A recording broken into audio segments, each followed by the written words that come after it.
in the same room, but we have to camera on for you to see us here, listen to your explanation. And Marian will help you with the explanation. Marian, please. Yeah, Jonas, you can hear me? Okay, yeah, I can hear. I'm just going to share my screen here. I will talk first to the audience, Bapak dan Ibu. Semoga masih semangat. Ini adalah Jonas yang saya ceritakan tadi pagi. Beliau ini adalah sistem developer dari Public Knowledge Project. Akan menjelaskan tentang bagaimana cara upgrade dari OJS 3.3 sampai dengan OJS 3.5. Sebenarnya ada dua tahap, yaitu upgrade untuk Journal Manager dan juga upgrade untuk sistem administrator. Pak Jonas akan juga mencoba untuk menjelaskan keduanya.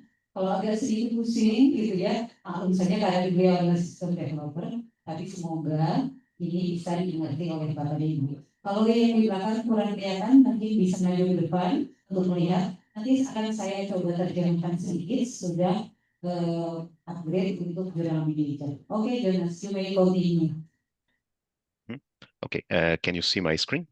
Just to confirm. Yes. Okay. Yes. So, hi everybody. First of all, let me say thanks to Crossref, PKP, and everyone else that helped to organize the workshop. Today I'm going to explain why it's important to upgrade your installations. I will also provide a step-by-step guide and do a live upgrade following those steps.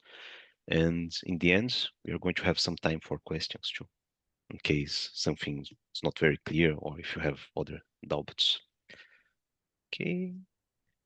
So my name is Jonas. I'm a Brazilian software developer, and I've been working with PKP since the end of 2018. So already some years. I'm a member of the publishing services, which is the hosting service of PKP, and also the development team, where I contribute with bug fixes and improvements to the software. Besides that, I'm also responsible for the maintenance of the PKP preservation network, which is a content preservation service that we offer for free to any journal, and the Beacon project, which is just a data discovery tool, which gives us insights about how our software is used in the world. Okay. So on this slide, you can see this map of the usage of the software. It was extracted from the beacon. I mean, all these numbers, the statistics, and the map is from 2023. It's not very updated, but it's enough to give you an idea about the distribution of the journals across the world. We know that there are around 50,000 active journals, and half of them are in Asia. And when we extracted these statistics, we didn't count like journals that haven't published anything in this last years. So it's just really active journals that are still publishing. The others, if they stop at publishing, we are not counting here. Okay, go. You can, there's some links here you can access to see the source of the information. You can even download and check the journals. There's all the information there, the URLs, and how many articles they published, and etc. It's all public information. So on this slide, you can see the distribution of installations by version. Just to be clear, a single installation can host many journals. And these numbers they are also fresh. I extracted them from the beacon yesterday. And these are just installations that are functional and they have at least one journal registered. I've also included the numbers from OMP and OPS, which are the other applications that we maintain. So the rows in red are the unsupported versions. And by unsupported, I mean we are not going to fix any kind of problem, not even security issues. And you can also see the year when they became unsupported. Uh-huh. Yeah. So if you join the numbers, we can see that around 20% of all installations are unsafe. They can have even like security flaws that allow a hacker to get access to your system and do anything that he wants. And we can't do anything about it because we are not supporting these versions. We are not fixing anything there. Even if you know how to fix, even if it's very simple, we are not touching them anymore. Just because we don't have so many hands to do all this work. Not even huge corporations, they don't have the resources to. Otherwise, this old Windows would be still supported, and they are not. It's just unsafe to use very old software. They also won't make use of the new features that we are working on. So there's no reason to be using something very old. And this is the why it's important to keep your installations updated, because you're probably also using like an outdated operating system, PHP database, and that creates a snowball effect. And we are here to help you with any kind of problem that you have.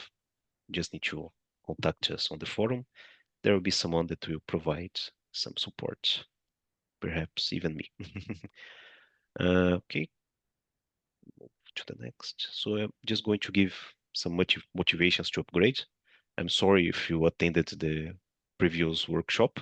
It was like similar information. um, so there's security issues. Running outdated versions of OGS might leave your journal susceptible to disclosed vulnerabilities. After releasing a fix, the community will be warned through a mailing list, and we'll have around 2 weeks to upgrade before public disclosure. This is my personal motivation to upgrade any software. I don't like to be vulnerable, and because I have important information in my computer too, like banking stuff and etc. So sometimes we receive like security reports from researchers or even users like, oh, I just found someone entered in my system and changed something without my permission. I don't know, stuff like that. Then we analyze the information to understand if it's a real threat and the source of the problem. And if the issue is confirmed, we are going to fix and then communicate in the mailing list that a security problem was found. And you have around 2 weeks to upgrade. And after that, the researcher can publish his discovery. And he gets like a CV. It's like a like certificate that he found the problem. And I don't know how it works, but they earn money with this. And once it's public, the information, anybody can just take a look there and use the information to attack your journal if you are using something old that wasn't updated. Uh, so it's important to upgrade. Okay. Uh, Compatibility issues. As the software ages, it may lose compatibility with the environments of your hosting company. If they upgrade the operating system, PHP, or database, you might be forced to follow suit. And the more you delay the upgrade, the worse it gets. This is just another fact. OGS has a couple of requirements, and as the time passes by, it becomes harder to find a hosting company that can support very old versions like MySQL 5 or PHP 5. It's difficult to find such companies because they are also going to be vulnerable if they use such old things. So then you are going to be forced to host everything by yourself. Okay, so new features and improvements. Newer versions of OGS are more functional, performatic, and come with improvements in accessibility, usability, and documentation. On OGS 3.4, jobs were introduced and long operations are now executed in the background. I can give some examples of improvements. So when you publish an article in old OGS versions, I think even the 3.3 is affected. it can take a long time for the user interface to answer, because it's uh, reading all the PDF, all the content, and indexing this in the search engine. It also doesn't work very well.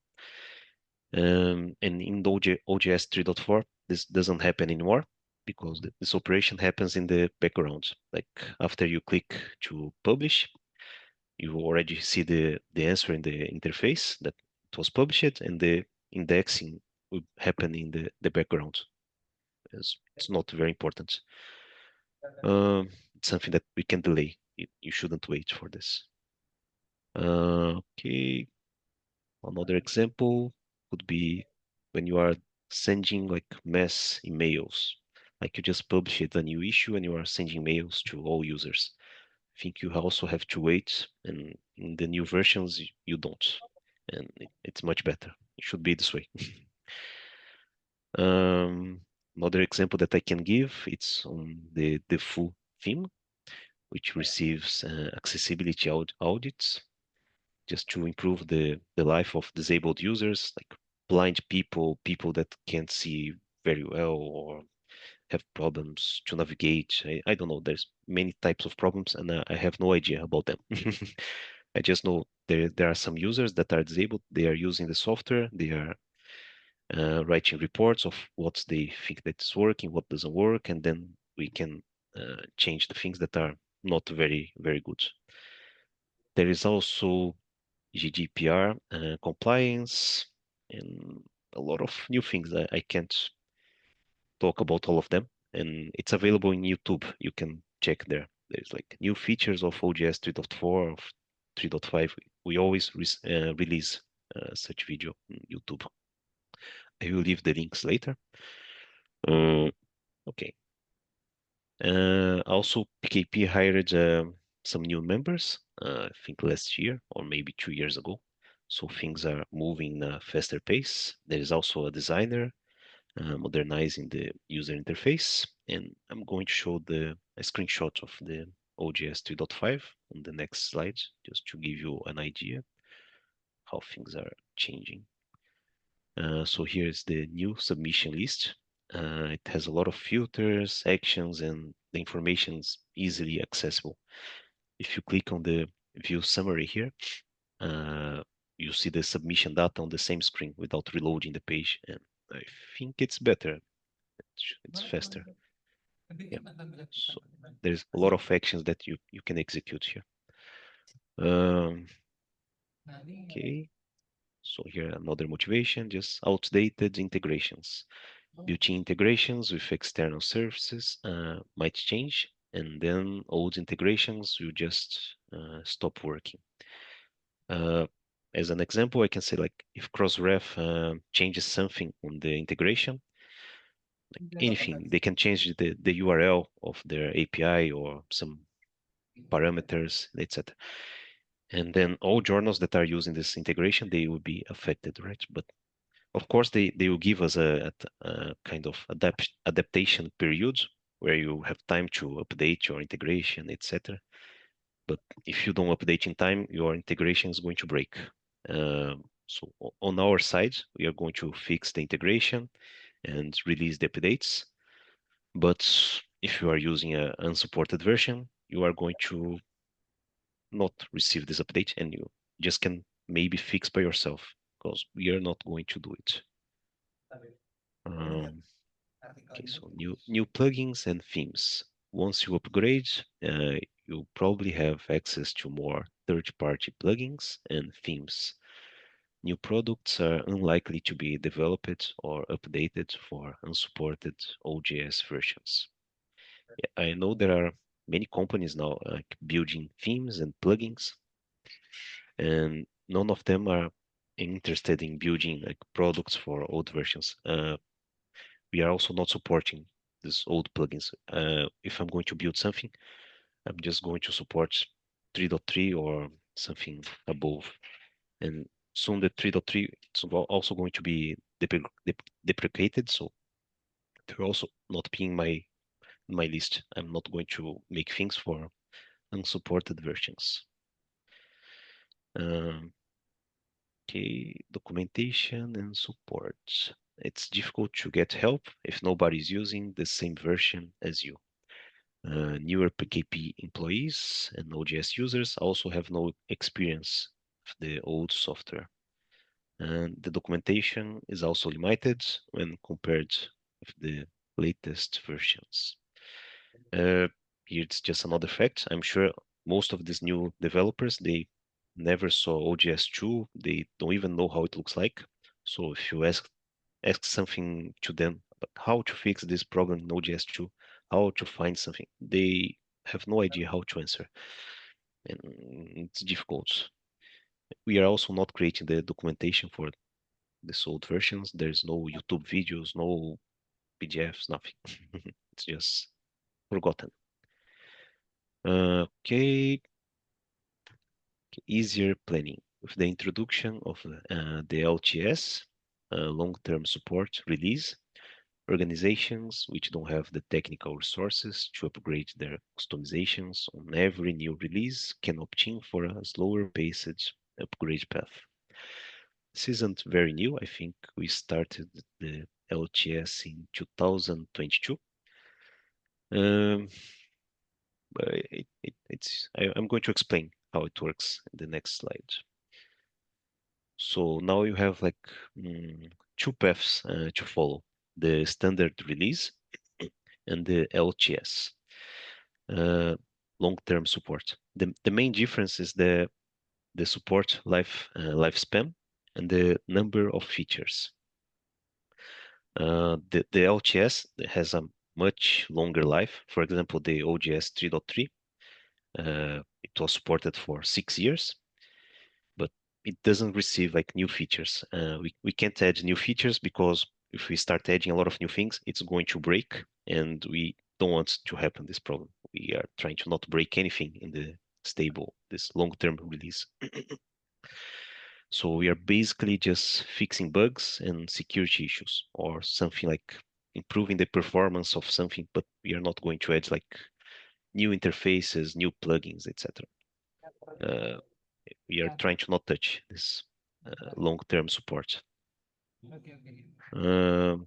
About the other, the latest release, it has all the new features, but the bad part is that it doesn't live for a long time. We are supporting for a maximum of 2 years, something like that. So the 3.4 is going to be deprecated once we finally release the 3.5. So then you are like forced to move always when there's new release. So you have to choose one path. If you use the latest release, as I said, you have to move from 3.3 to the 3.4, 3.5, 3.6, 3.7, and so on, as fast as they appear. You can't delay too much the upgrade, because, as I said, it will be unsupported in something like 2 years. So after that, you need to upgrade. So we recommend to use the latest release if you want to have access to the newest features and improvements. And if you are not using custom themes, custom plugins, if you didn't do any kind of customization to the backend or the front end, then the upgrade should be very simple and fast. You don't have to update anything. You just need to check the new workflow if everything's okay for you, and etc. But if you want to have a longer time to adapt to the updates in the software and the workflows, or if you don't have enough technical resources uh, like programmers to update your custom plugins, your customizations, etc., then it's better for you to use the long-term support because you have many years to fix your code and make it work for the newest versions. Okay, so here I just shared the end of life of some of the applications that are required by OJS. There's the PHP here. You can see that the 7.4 has been dead for some years. The 8 is already dead and unsupported. So we are recommending to use the latest version that OJS can support. In general, I think we are supporting the 8.3. Okay, so here it's the MySQL. You can see that the MySQL 5.7 doesn't even appear in the list. It has been dead for many years. So it's better to use the latest LTS. It's going to the support is going to end just in 6 years. So until 2032, you are safe. You don't need to do anything. Okay, here the Postgres, it's just another database. They don't have a LTS release, so in general, you should be using always the latest that they have. Okay, so here, planning the upgrades. So here, it's mostly information for your journal manager, maybe. Just you should review all the workflow of the new version that you decided to use together with your whole team. Um, the PKP test drive installation can be useful for that. I can even open here the link to see. If you access here, you have access to the 3.5 and 3.4 and 3.3, the test drive installation. Here there's the login, so you can enter there, you can update anything, can understand if you like or not. Yeah, just enter here, test drive. Uh, wait.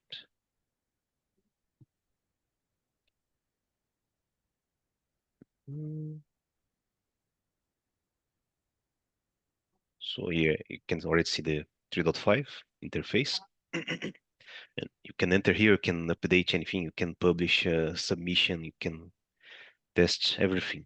We are just disabling some features to not have security problems, but in general, everything works here.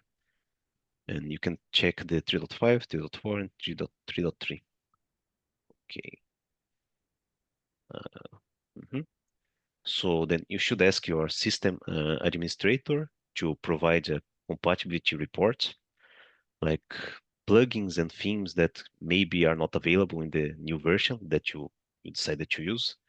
And he should be able to estimate the time to update possible codes or theme customizations which you made in the software. If you don't have no customizations, it's very easy to update. You just get the new version, everything is going to work. This, but if you are using plugins from other companies and etc., then you need to talk with them and understand if they have like, oh, do you have this plugin for the 3.5? No, when it's going to be available, you should have this information before you move, in case the plugin is important for you. If it's not that important, you can just maybe discard and etc. Okay, so once you've decided to proceed with the migration, the system administrator should create a sandbox, a kind of test installation with the version that you are planning to use. And there you can check if everything's going to work fine, if all your data is working, it's in the place, if nothing's missing, you can test with your team before you do the final upgrade. It's always good to test and check if everything is okay for you. Okay, so as I said, take your time and communicate with your team and ensure everybody is completely familiarized with the new workflows and features. And here I left the links that I said. There's the YouTube channel. So there's a lot of videos there showing the new features, changes to the workflow, and explaining how to do a lot of things. There is also the forum. If you have some doubts, the PKP school documentation, a lot of things you can check. So once you are ready to move, you should look for a good upgrade window, basically a month or weekday where the journal has few editorial activity. Like if nobody's using your system in the weekend, so it's the best time to upgrade because then nobody's going to notice that things are in maintenance. While the system administrator is undertaking the upgrade, the system will not be functional. Therefore, it's important to get a downtime estimate from the administrator. Yeah, while the upgrade is happening, you can't use the system. So it's good to know how much time it's going to take. And if the system administrator created the test installation, he already know how much time it took to upgrade everything. So it's information that he should have. I think I need to pause now. I think Maria is going to talk something. Saya akan coba terjemahkan sedikit. Jadi tadi Jonas mau informasi. Jadi tahun lalu Jonas pernah ke Indonesia dalam rangkaian acara Crossref juga di Jakarta. Terus kemudian dia pernah ke Yogyakarta, ada acara dengan Medan, dan terakhir adalah bersama RJI Makassar. Sayangnya nggak sempat ke Medan gitu ya. Jadi sayangnya tahun ini juga nggak sempat untuk datang ke sini. Jadi sebenarnya lebih enak untuk bertemu langsung dengan sistem developernya. Nah, jadi setiap tahun menurut paparan dari Jonas tadi, PKP mengeluarkan yang namanya big data, statistik penggunaan objek di seluruh dunia. Sudah saya informasikan tadi pagi bahwa hingga saat ini lebih dari 55.000 pengguna dan hampir 50% diantaranya yang digunakan adalah Indonesia. Berdasarkan versi OJS-nya terdapat lebih dari 1.000 instalasi yang masih menggunakan OJS 2 dan Indonesia sendiri sudah dikalkulasi itu yang instalasi mobil jurnal. Jurnalnya sendiri di Indonesia ada 5.000 yang masih di bawah OJS sendiri. Nah, kenapa kita di Jonas juga menjelaskan mengapa kita perlu upgrade masalah isu keamanan tentu saja nomor satu, terus kemudian kompatibel. Software OJS yang sudah lama mungkin sudah tidak kompatibel dengan hostingnya. Terus kemudian di OJS terbaru ada fitur-fitur terbaru, integrasinya untuk OJS yang lama juga sudah tua. Terus ada plugin and themes yang terbaru di OJS versi terbaru. Dan kalau OJS semakin lama, documentation and supportnya itu udah pasti makin tidak ada. Seperti di PKP sekarang sudah ada yang tidak mengerti lagi mengenai OJS 2. Jadi kalau Bapak Ibu di sini masih ada yang pakai OJS 2, segeralah untuk migrasi ke OJS 3. Yang terakhir adalah easier planning dengan adanya long term support yang seperti saya sudah bilang tadi. Institusi yang tidak banyak mempunyai tenaga teknis untuk mengupgrade setiap tahunnya dapat memilih jalur upgrade yang lebih lambat sesuai dengan keadaan di kampusnya. Jadi memang disarankan untuk OJS yang ada LTS-nya atau long term support. Nah, perencanaan upgrade bagaimana? Nomor satu adalah pilih versi terbaru, terus kemudian komunikasikan dengan tim dalam training, dan yang terakhir adalah jadwalkan update. Okay, over to you, Jonas. You may continue the technical part. Okay.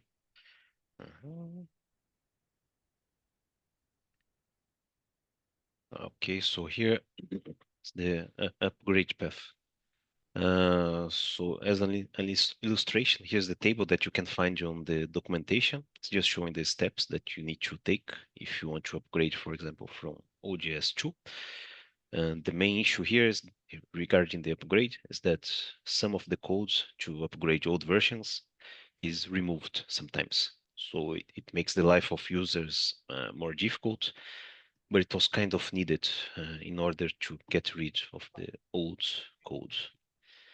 So basically, after you choose the version, you need to check if you need to do intermediate upgrades before. For example, the 3.5 can only upgrade Node.js 3.3 or newer. So if you are using an older OJS, even if it's the 3.1, it's not going to work. First, you need to move to 3.3. Yeah. And if you keep your installation updated, the pain should be decreased. If you're always updating, you won't suffer much.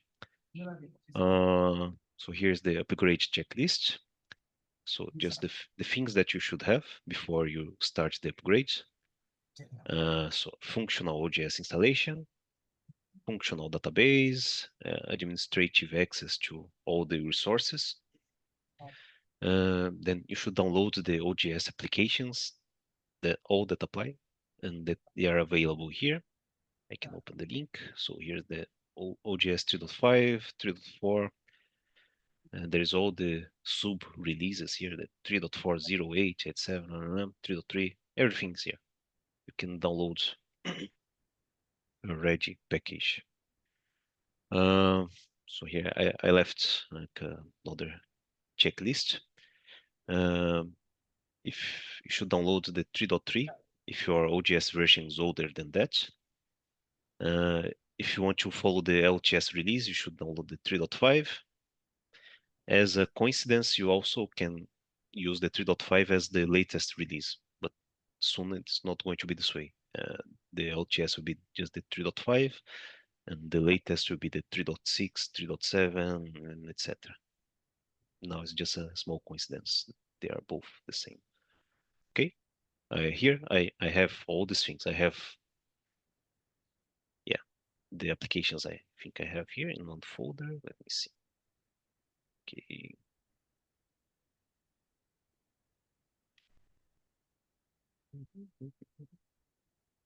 Yeah, I have the 3.3 and 3.5 because I'm going to upgrade OJS. I think it's 3.1. Yeah, 3.1.0. So it should have PHP H.2 if I'm planning to upgrade to OJS 3. Bigger than 3.3. Here I left also the other versions that work with this OJS version. And all these things you can check in the GitHub. I will need MySQL something bigger than 5.7 because this one is not supported anymore. The latest LTS release from MySQL is the 8.4. So I'm going to use this version. I'm not going to use Postgres because I'm using MySQL, so I can skip this checkbox. And I should have a backup of the database and the whole installation. Just the web root, the files, and public folder. I have all of these things here. My backup, just the files folder, the public, the configuration, and the backup of the database. And do not delete the backup, even if the upgrade is successful, because if something goes wrong and nobody notices, it's still possible to recover data. So it's good to keep the backup at least for 1 year, maybe. So, okay, so I should have a sandbox environment, just like another server separated from the production server, because then you can do anything there, it can break, and it's not going to affect the users while you are just testing. And the environment should be very similar to the production. If you don't have this possibility, you can use the same server and just use a separated folder and database. It's okay. You just should be careful with the paths and credentials. For example, you shouldn't use the database credentials of the production environment in your test environment, or you are going to break the production. And there's also credentials inside plugins. It's possible, for example, this Crossref, you have credentials. You should be sure that you are not using these integrations in your test environment. So if you are using like third-party plugins, you should take note of them and check which ones are compatible with the release that you are going to use. Because if it's not compatible, you can't use it. If you try, maybe it will work, maybe not. It's better to not do it unless you have programming knowledge. Okay, so if you did customizations to the code, you should save a GIF file of all these changes that you made, and you should restore just at the end of the upgrade. While you are upgrading, you shouldn't have customizations because maybe your customization can break the upgrade, and there's nothing we can do to help. Here, I also left a link with the release notes. Just there are like breaking changes that happens in the code and etc. You can see here, like there is the release notes for for 3.5, 3.4, 3.3. I open, there'll be a lot of descriptions like configurations that were added, changes in the code, things that were added or removed, etc. It's useful just for a technical person, the system administrator or programmer. Okay, so I'm going to run the upgrade here using my old installation. So we'll work on the sandbox environment from now on. So you should restore the backup of the database and the application files. The upgrade must run on a clean installation. So you just need the config and the folders public and files. Okay, so I need to restore the database backup. I'm just going to create a new database here. It's using UTF-8. Let's upgrade.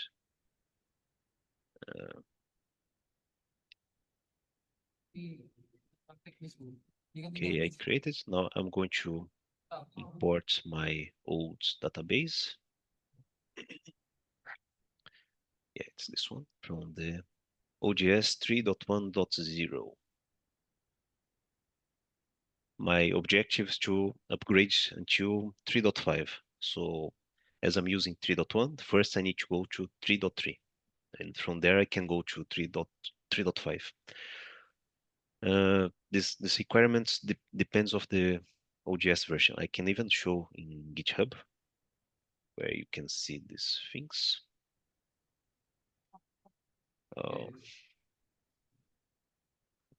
It should be also available in the documentation, but I'm just going to here to show the place where you can see. So for the, we change the branch. For example, the 3.4. So the 3.4, it needs at least the ODS 3.0. If it's something below than that, you are going to receive a message that the upgrade is not supported. But if you go to the 3.5, the requirements are different. See, from 3.0, it becomes like the 3.3. There is no 3.2.9.9, so you should have at least 3.3 to upgrade to ODS 3.5. And that's the set part. Oops, I closed the presentation. Okay, go back. Okay, let's see if the upgrade finished. The upgrade not the I didn't import yet. I forgot. Okay, start the import. It should be fast because this database is not huge. So it finished already. Can refresh. Here, so all the tables are here. So I'll go back to the checklist. Okay, so I need the config and the folders public and files. So I'm going to take these files that I need. I'll leave them outside here. Okay, so then I should disable the Acron plugin. Or if you are not using this Acron plugin, if you are running the tasks using Chrome, then you should comment the Chrome task just to avoid accidents like sending automated emails. For example, I think OJS sends like review reminders, and if you leave the Acron plugin enabled on your test environment, so the test environment is going to send emails and also the production environment. So the user is going to receive two emails. And you just can disable and you won't have such problem. So I need to run this command to disable. Okay. So it's just disable the plugin. I run, it executed. So I'll go to the next step. Ensure the sandbox cannot send emails. So just to avoid such accidents, so you can disable the SMTP server or just set up a bad email configuration on the config file. I can open here.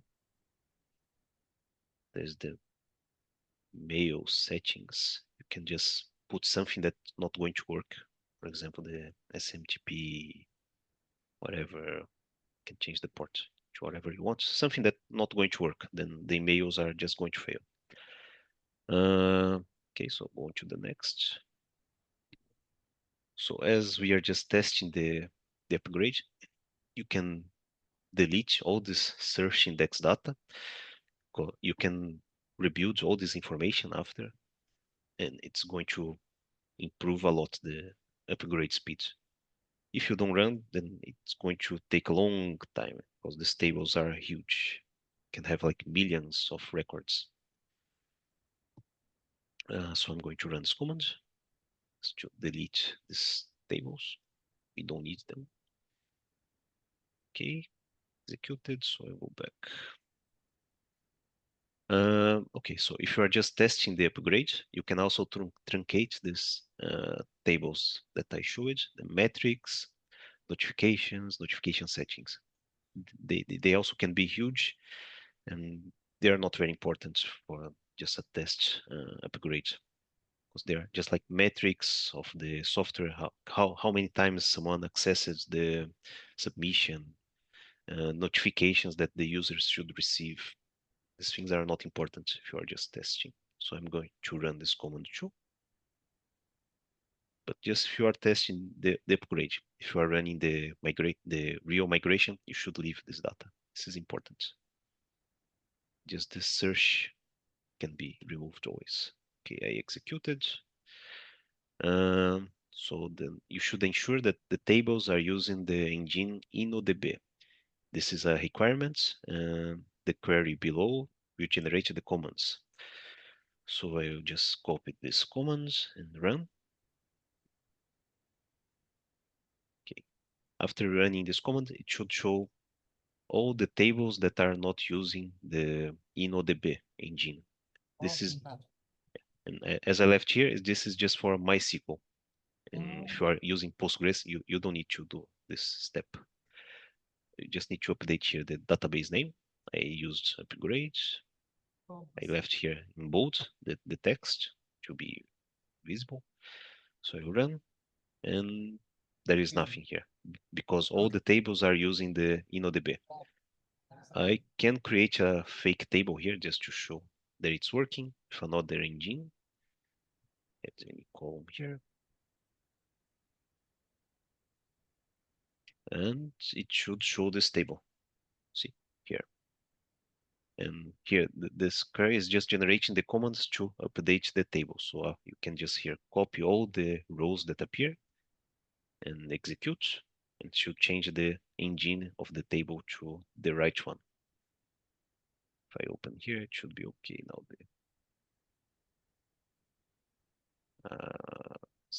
Does.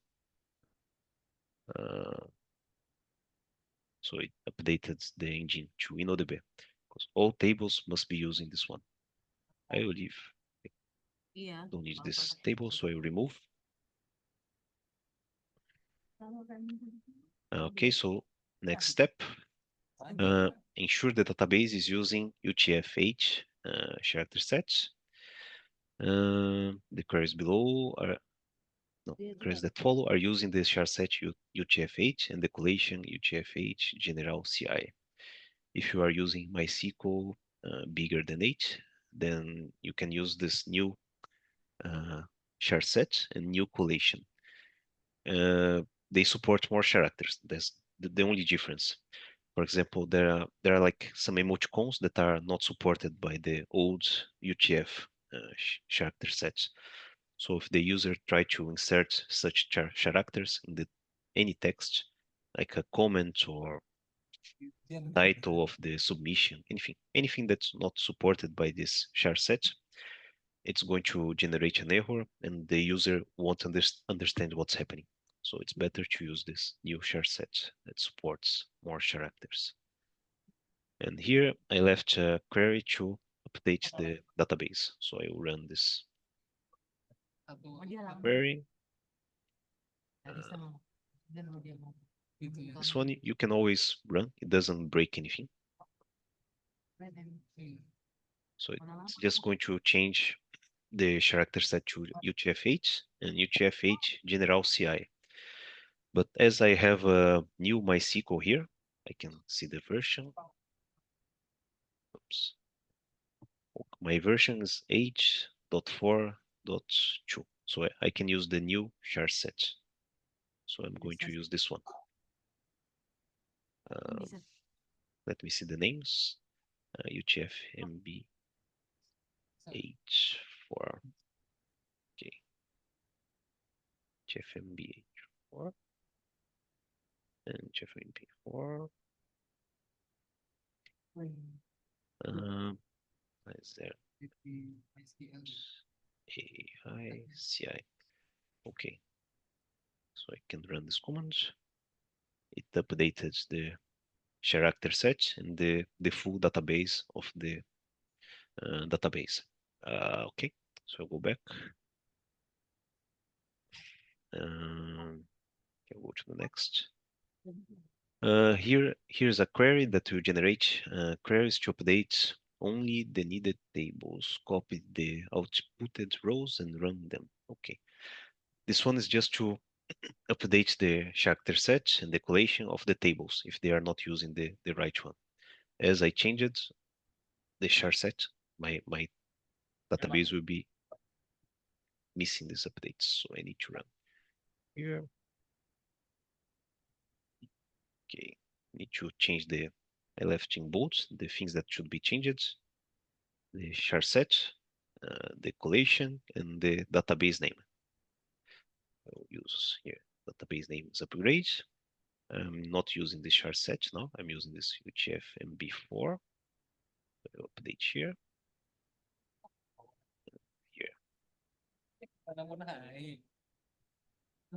So I will run all these commands. It should show all the tables that are not using the new char set that I decided to use. So I just need to copy all these rows and execute. Okay, it should be fast. There's not many data in this database. So it finished, everything worked fine. So go back. Here there is another one. This one is just to update the columns. Because the columns in MySQL, they also can have a different char set, different collation. I don't know why they made it, but it's possible. So you should also ensure that all the columns are also using the right char set and the right collation. So I need to run this command too. I'll leave here because I can reuse these variables. Okay, so just update. Okay, so I think all the columns should be using the full char set, the full collation. So this command shouldn't return anything. I could make also an example here. I can change the column of one of these tables. Something that has this one can be. I can change here the char set to something else, and it should appear in that list. I change it to UTF-8. So if I run the command, it's showing the column that I changed here. It's just updating the char set of the column to the right one. So if you need, it shouldn't be needed in fact, but maybe you need if you changed something manually in your database. So I executed, so now all columns are using the right char set. And here it's over, the steps for MySQL. So you should extract the application files of the version which you are going to upgrade. First, I'm going to 3.3. Here, it's okay to create a folder for each application and just update the config to point to the same database and files public directory. Yeah, just left the example here of the folder structure that you can create while you are doing the intermediate upgrades. Here I downloaded the two applications that I need, 3.3.0.21, 3.5.0.1. I will leave both here. So this step is already done. If you didn't, you should go in the PKP site and download the package as I showed before. Then I should run a diff to check the differences between the old configuration and the new one. And I need to check which settings were added or removed, modified, and etc. As I showed in the release notebook, we have a documentation showing all the settings that were added, what they mean, the possible values, etc. You should review them. I'm not going to review because I know what they mean, but if you don't know, you should take a look there, the documentation. So I will make this diff. So I need to get my old config. It's here.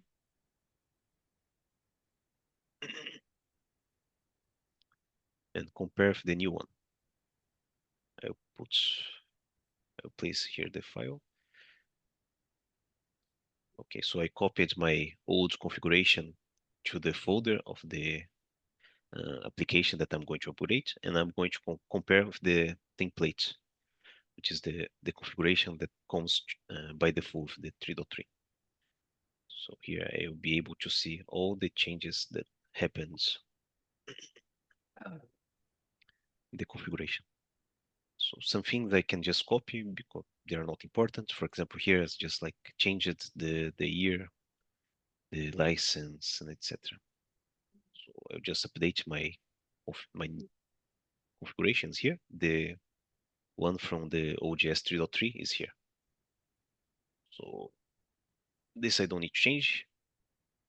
This I don't need to change. I'm using localhost here to be probably your domain, like journal.com, whatever. So you don't need to update this one. Here's something new that was added. Then you should take a look on the documentation to understand what it means. And if you need to change something here, I know what it means and I know that I don't need to change anything here. So I'm just going to copy.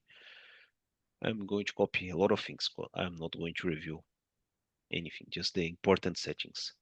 This one is important, for example.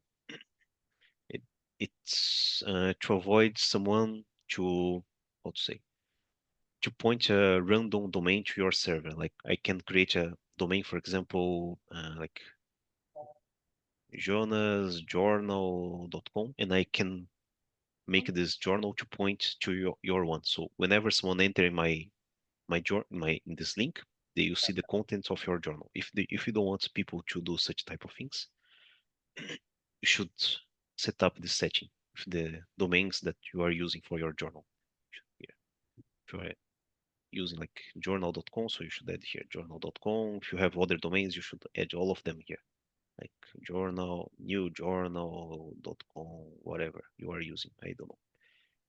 If you leave empty, it will accept anything. So anybody can point their domains to your server. Okay. For me, it's not important.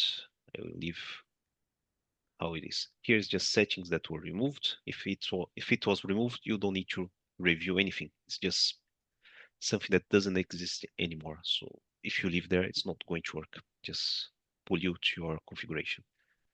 Something added. Here's the database credentials. I don't need to change. My credentials are right. It's the username root, the passwords ABC123. Here's something new. Okay, here the collation.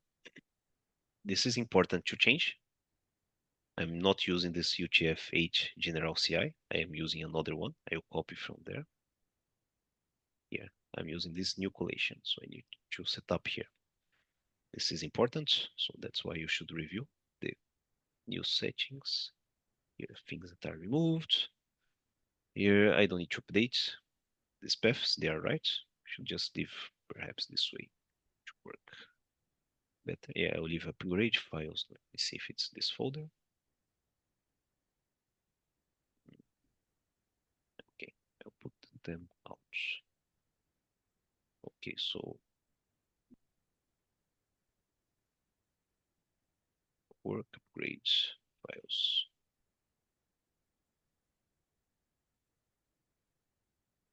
Okay, so I fixed files dir, public files dir. They are pointing to the right folder here.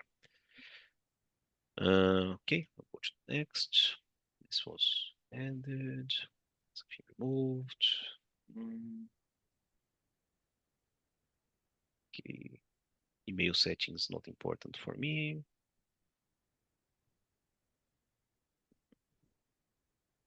It's almost over. Okay, I finished it. So I updated my configuration. I'll go back to the slides. Okay, so now I need to check the step 10. Ensure the database credentials and the path for the files and public folder on the config are not pointing to the production ones. Yeah, they are not. They are pointing to the right place. Then I just need to run the upgrade command. You can run the upgrade also by the user interface. You should set up one configuration here. It's this in general installed. If you leave off and you access the site, it should show like a user interface to upgrade the system, but we don't recommend because there can be like timeouts on the server, etc. It's better to run on the command line always. So I'll do it. I'll copy this command. Yeah, I need to access the application that I'm going to upgrade. Here's the 3.3. Application 3.3.21. So in the folder of the application, I can run this command just to check the upgrade. It should show just the like information about the upgrade, but something failed. I can take a look at what happens.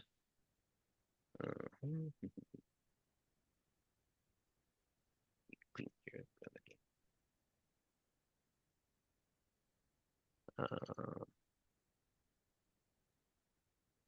I didn't change the character set.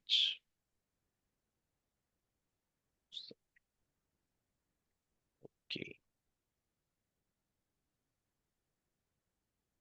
Yeah, I forgot to change the database char set. I left UTF-8 and should be the UTF-8 MB4.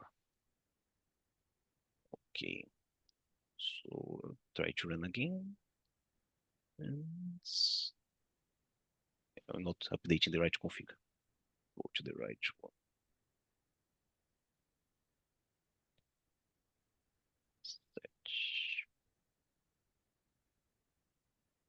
Okay. Da-da-da. Okay, so now it's working. So it's just saying that the version of the code is the 3.3.0.21. It's the right Hi, Jonas. version that. Okay. Can you zoom out, zoom in because at the back cannot see the code. Oh, I don't know if I can do it here.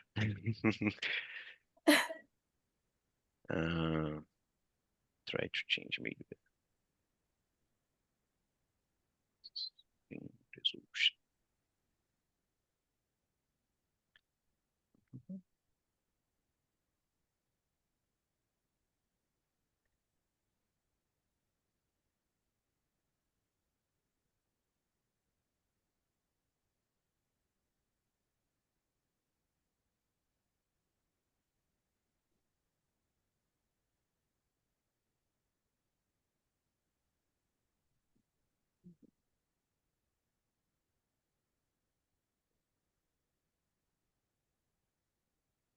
Okay.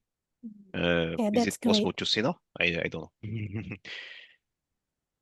Yeah, I think, yeah. How's the audience set? Can you thumbs up so Jonas can know that you can see the code? I can increase a bit more. Yes. Here's the maximum that I can. Okay. I don't know if it's visible. Now, great. Thank you so much. Okay, so after running this upgrade check, it's just showing the version of the code. It's the 3.3 .0.21, which is the application that I have. The version at the database, it's a Node.js, it's 3.1.0.0, and here's just the latest version available that you can use. So everything seems to be okay, so I can run the upgrade instead of just this check. If everything's fine, it should just work. Let me go back to the slides. Okay. Oh, hope to be visible here. Yeah, it's okay.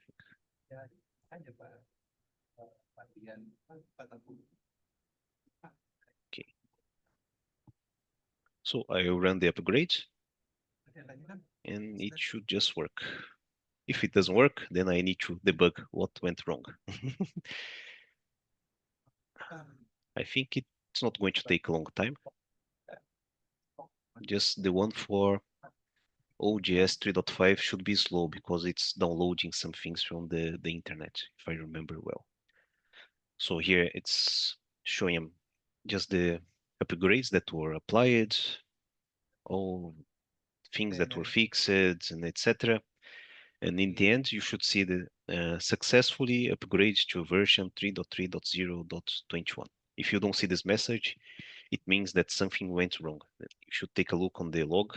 In fact, it's always good to take a look on the log to see if there's something wrong, something missing.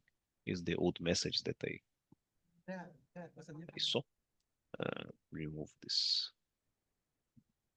So there's a lot of like notices and this deprecated messages and etc. These things you can just ignore. You should just look for exceptions and errors. Okay, so I'll go back to the slides. So if the upgrade stops on a specific place, it's possible to retry from where it stopped by editing the file, the base scripts, XML upgrade.xml. It's possible to come to this upgrade file. Here it's the list of the upgrade files. They are going to be applied one by one. So if you know that it stopped exactly here, you can remove the older ones and debug the codes that exist in this migration. You can find this file and you can there take a look at the code and try to understand what's wrong if you have the technical knowledge for that. Then you can rerun the upgrade. It will start from this part. Then once everything's working fine, then you can just run again. It should be okay. Let me go back. So you should do this just if the upgrade doesn't work. In general, it should just work. It shouldn't have problems. So in the end, you should see the message successfully upgraded to the version that you wanted. As I said, if you don't see this message, it means that something went wrong and you need to check the error log. You also should check if there are failed post-upgrade jobs. This doesn't happen in 3.3 because in 3.3 it doesn't have jobs yet, just the 3.4. So I'm not going to check now. But if you don't have enough information about this, you should check. And I'll show later how to check this.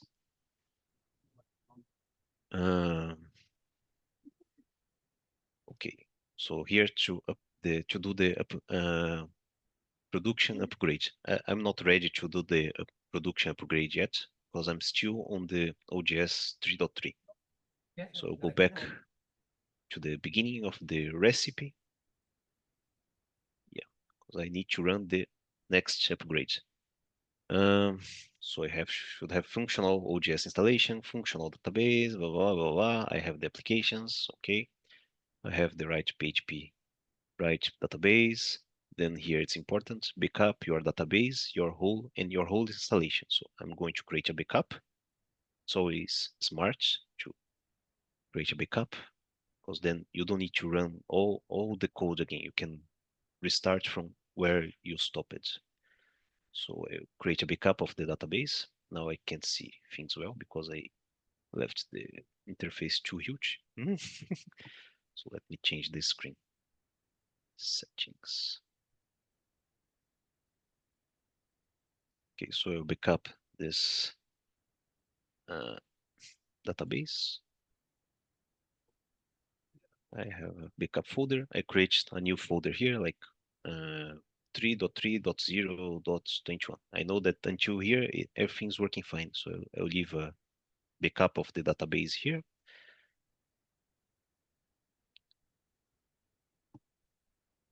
Okay. Created the backup. I also create a backup of the configuration and the files. Where I left the files. Yeah. Here, the files and the public folder. I'll leave all also in this folder that I created, and also the configuration that I changed. I'll copy from the application folder and place in my backup. Okay, so here I have everything to restart from 3.3.0 in case the next upgrade fail. Then you don't need to run everything again. Okay, so go back to the slides. Where I was. Okay. So do not delete the backup. Okay, I'm not going to delete. I have sandbox. I'm not using third-party plugins. I don't have customizations. Okay, then I should restore the backup of the database and the application files. I don't need to do it because they are already here. And all this database is already using the 3.3. The files are in the right place, so I don't need to restore anything. Disable the Acron plugin. I already disabled before, so I don't need to disable again.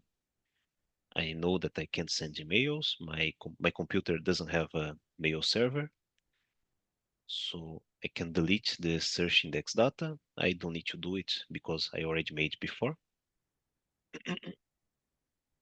I also deleted this data. I don't need to run these commands. I also don't need to run this MySQL queries because I already updated everything to use the right char set and collation. So I can skip everything.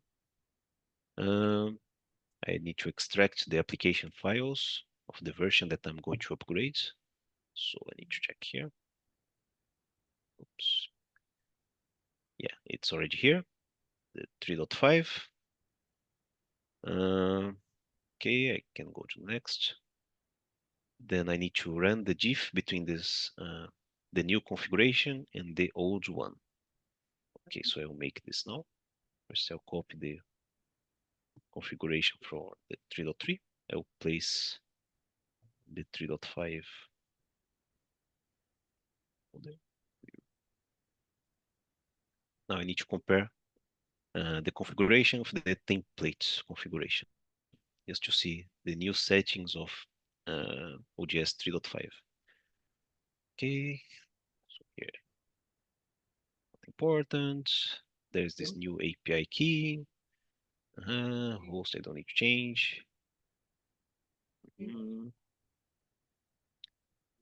Time zone, date format, path info, blah, blah, blah, blah, blah, blah. Okay. Here it's an interesting setting that was added, I think, in 3.4 or maybe 3.5. If you enable this setting, it will like create a sandbox environment. Like the software is not going to send emails.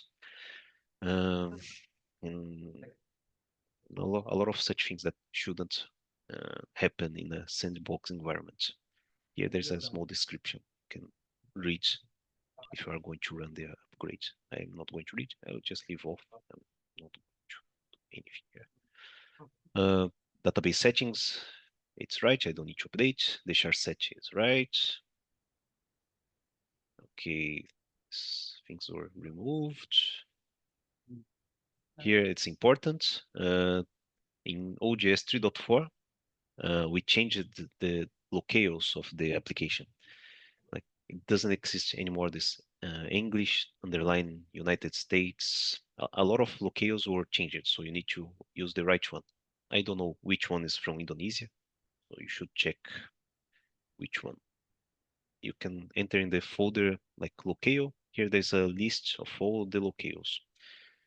I would guess the Indonesia must be this IG. So you should change here by IG if you are using this. I don't know. I'm using the English, so I'm just use the EN. It's what we have here. This client char set setting was removed. This connection char set is right. I don't need to update. Files this is right. Public files here is right. Here new settings. Okay, more new things. Email settings, not important for me. Here this is also very useful. The setting is just showing a CAPTCHA challenge when the user is trying to log in. This is useful to decrease the number of bots trying to register in your journal. We also added this new validator, it's called Altcha. It's free. It's not connected with Google or anything else. It's just also validating if the user is not a bot. It's disabled by default, but you can enable here. You should take a look on the documentation to see what settings you need to change. I'm not going to enable anything. Here there's a lot of new settings for these jobs. These settings were introduced in the OJS 3.4. So there's a lot of settings here. You should take a look. Some of them are important. Like this job runner, you should disable if in your production environment, you should have like a separated task to run the jobs. It shouldn't, if you leave on, it will run all the tasks together with the requests. So it's like whenever the user access the system, it will also run this background tasks. It's not interesting to leave this way. You should disable and have a separated task running these things. You can take a look here. There is the documentation link. I'm not going to change anything. I'll leave the full settings and it should be okay. So I'll go back to the recipe. Ensure the database credentials and the path are not pointing to the production ones. This is right. And then I can run the upgrade.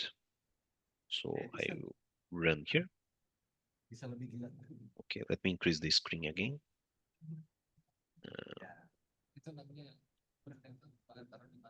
Okay, so I'm in the wrong folder. Need to go back to the 3.5. 3.5.0.1. Yeah. I can run that command to check the upgrades. So here it's showing that the version of the codes is the 3.5.0.1. So it's right. The database version 3.3.0.21. And the latest version is 3. Okay, so everything's okay. So I can run the upgrades. I think this one's going to take a longer time.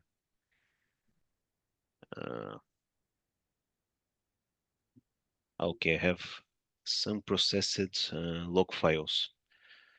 I should process these log files before I run the upgrade. I'm not going to process them, but you should. Okay, let me remove.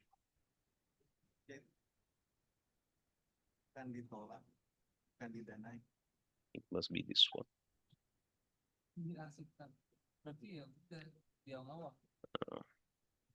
Okay.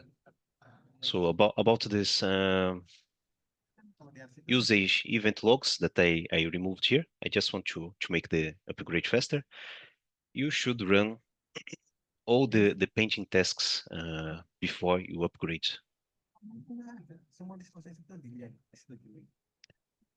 This is just like taking, there's a lot of logs here. Like whenever the user access the system, it's creating like a text file. And then there is one task in the system that reads all these text files and they insert them in the database. Just like the number of views of articles and issues and etc. I'm not going to process now because I even don't remember how to run. There is all these details in the documentation. Yeah, here the upgrade is going to take a long time. I can't do anything. I just can keep reading the slides. Okay, so I think it's ready to do the production upgrades. So when you are going to upgrade the production environments, you should set up a maintenance page with the status 500 just to instruct the search engines that your server is not behaving well, and a small explanation for the users. Like you can say that we are under maintenance and the system is supposed to start working in 3 hours. I don't know, something like that. There are plans in PKP to keep a kind of read-only site, so you can like run your upgrades and keep everything working. But it's something that's not done yet. You're just talking about it, how to implement. It's annoying, like to run the upgrades and you have to disable your site. So I think it shouldn't happen. So as I said here, before shutting down the server, you should ensure that the tasks are finished. That's the problem that I had. You can take a look on this table that I wrote. Let's see if I have here the name, the scheduled tasks. Yeah, can enter here.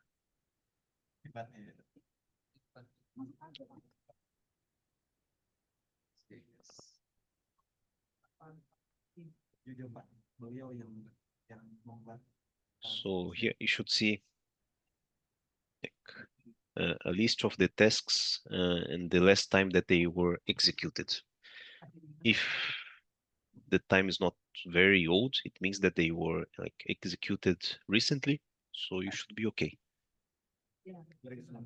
If it didn't, then there is one command to run all these tasks. Oh, it finished the upgrade. I can run the command here just to show. I think it's improved.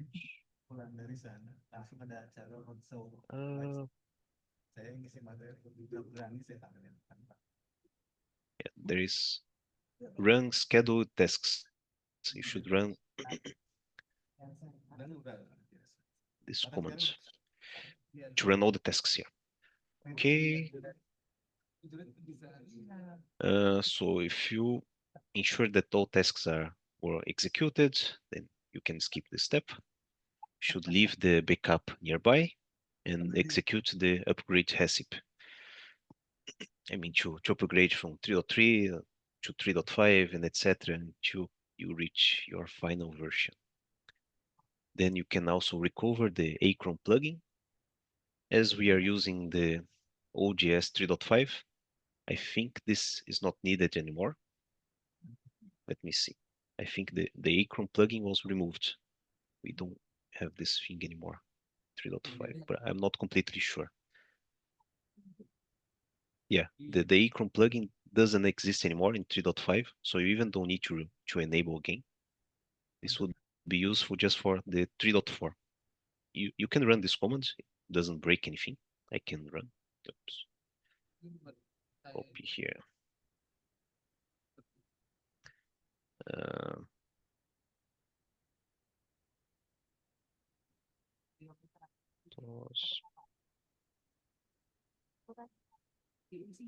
Okay. Basically the same command that I ran in the beginning, but it's changing the 0 to 1. If I run, it's not going, shouldn't break anything. You can run, even though the plugin doesn't exist anymore. So if everything working fine, then you can also remove the maintenance page, store the backup for a couple of months. If you want to upgrade MySQL, should generate a backup on the old version and store. Yeah, this I already showed how to upgrade the MySQL. You just import your database in the new MySQL version and change the char set to the new one. So I can go to the next. Okay, so if everything worked fine, you can restore all the plugins and customizations that you installed and that they are not part of the OGS by default, like third-party plugins and any customization themes that you have. And you can run this rebuild search engine index. This will just it will fill with data all those tables that we removed, the search tables. So I can run this command here. Rebuild search index. Okay. Yeah.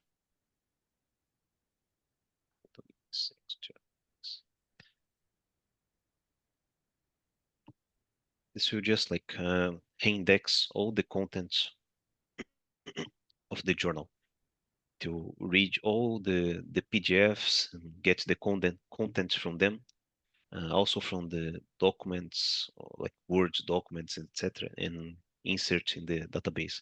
Then when someone's searching for something that's available in the PDF, they will find the related articles. It's just showing that 25 articles were scheduled for indexation. Okay, so then you can run your manual tests, can create a submission, access everything, try to publish, and etc. If you are just like a system administrator doing a small test, you can run this command that I left here. It's php test, blah, blah, blah. It will just create like a local HTTP server and you can access in your browser. I will create one here just to see if it's working fine. Okay, and I can access by here.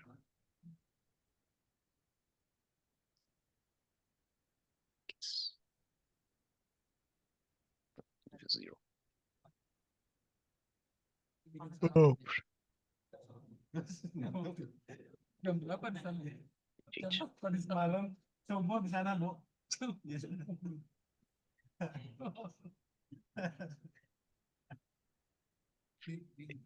It doesn't support like HTTPS, this local server, just supports like simple HTTP. It's enough just to see if it's everything working fine. You can log in there and do all your local tests. Here I can see that it's working. It's upgraded to OGS 3.5. So it seems that everything's okay. Where is slideshow? Okay. And here I just left like the maintenance tips. Like you can subscribe to the PKP newsletters. Here's the link. There's like developer updates, PKP, community news, etc. You can just register like security announcements. If you can, it's better to register all these mailing lists. If you're not using, you should probably use Docker or this LXG to isolate the installations. Then you can have like a separated environment for each journal. You should invest in good hardware, servers, and the most important is the disk speed because of the database. And here I left a list of interesting plugins that you can use. Here's the first is the Lucene plugin. It's like a search engine. It's replacing the local search engine of the OGS that doesn't work very well. But this is going to be changed in OGS 3.6. We just replaced all the search engine and it should work very well now. It shouldn't like destroy your server when you are searching for something. But just on OGS 3.6, it's not released yet. So you should use this Lucene, or you can try this one that I made, this full text search. It's also working very well. Like we have a site that has a lot of data, and whenever someone like search for like 3 words in the search, it can even break the server. It's too heavy. After I added this full text search plugin, it's working like in 1 second, so it's working fine. There are versions for OGS, OMP, and OPS. There is this form honeypot. It's just like something to avoid bots. It's just creating like a hidden field in the registration. So these bots, they always try to fill all the fields that they find on the forms. And this field is hidden. It shouldn't be filled by bots. So if it's filled, it means that it was a machine that was trying to register like fake users. There's also this better password. It's just forcing users to create like long passwords of different characters, symbols, and etc. And this is the main source of problems, as far as we know. Like most users, they are targeted by hackers because their passwords are too simple. And there's a lot of databases in internet of the users, emails, and so they just need to keep trying. There's this Clem AV. It's just like an antivirus. Whenever someone uploads a file to your server, to your OGS, it's running the antivirus to check if there's nothing, and it's going to block the file. And these other plugins we just created in the hosting service of PKP. There's this mail send filter. It's just like avoiding sending mails to accounts that are probably fake, like accounts that were created in the Mailinate or domains that don't exist, users that never log it in the system, such etc. There's a lot of filters that you can enable or disable there. We are using this plugin to not be like blacklisted in the mail server. Because if we try to send a lot of emails uh, to Google, for example, they are going to block us. So we can't send a lot of bad emails. This front-end cache is also very useful. I can open one site here just to show as an example. Yeah, the site, you can see it's opening very fast, but it has like more than 100 articles. Without this plugin, it would take more than 1 minute to open. With the plugin, it's very fast. It's just you reload and it's already opening. It's just improving a lot the speed. So it's very useful. Okay, let me go back to the slideshow. Here.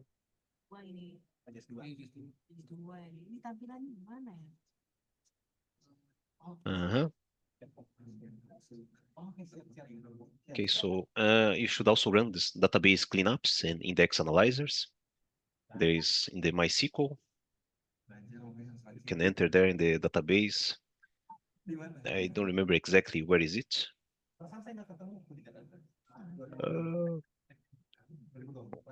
I don't remember where is this thing, but there is a database cleanup. It's removing all the old data from the disk and etc. It's optimizing the database. So you should run this thing sometimes. You should enable the reCAPTCHA to fight against the bots. So whenever someone tries to register in your journal or to log in, there will be a reCAPTCHA, and it's more difficult for bots to pass through this challenge. You should also set up like bot blockers or rate limiters on your HTTP server. We are having in our hosting service, we're having a lot of problems with bots from AI companies like this ChatGPT and etc. They're just trying to read all content from the site, but they are too much. They are trying to access everything at the same time. So the server it's not enough to support all these requests. So you should block the abusers. Should monitor if your email server is on a blacklist, and you can set up this SPF header, the DMARC, the GKIM, or you can also use an external mail server like from Amazon or etc. to not have your own server blacklisted. There's even like some services that provide the service, like they send you a warning whenever your server is blacklisted. And if you are blacklisted, the user is not going to receive your emails. You should also set up monitors to watch the server loads, and if the site is responsive, like if the site is taking 1 minute to load, you should check what's happening. And as I said, you should always keep your OGS updated, especially if it's just a minor upgrade. Like if you upgrade from like OGS 3.3.0.0 to OGS 3.3.0.100, you can just run the upgrade. It's very safe. We are not breaking like anything in these minor upgrades.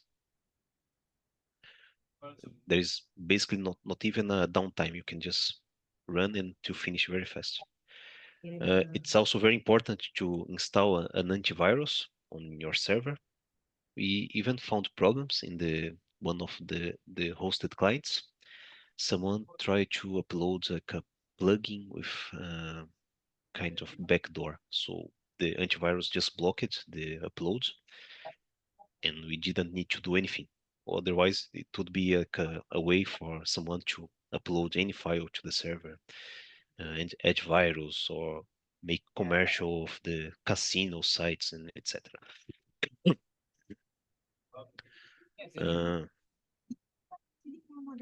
Okay, so here I just left some other links just to report any problem that you see if you're trying to upgrade in the forum. There's also some troubleshooting documents and etc. We are going to update these documents too.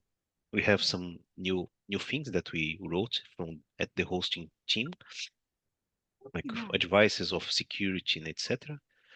But we still didn't update the documentation. Here, just left another link in case you are using this OCS 2. It's not supported anymore, this application. I just created a tool to migrate data from OCS to OGS. And there is also a plugin that enable OGS to work as a conference system.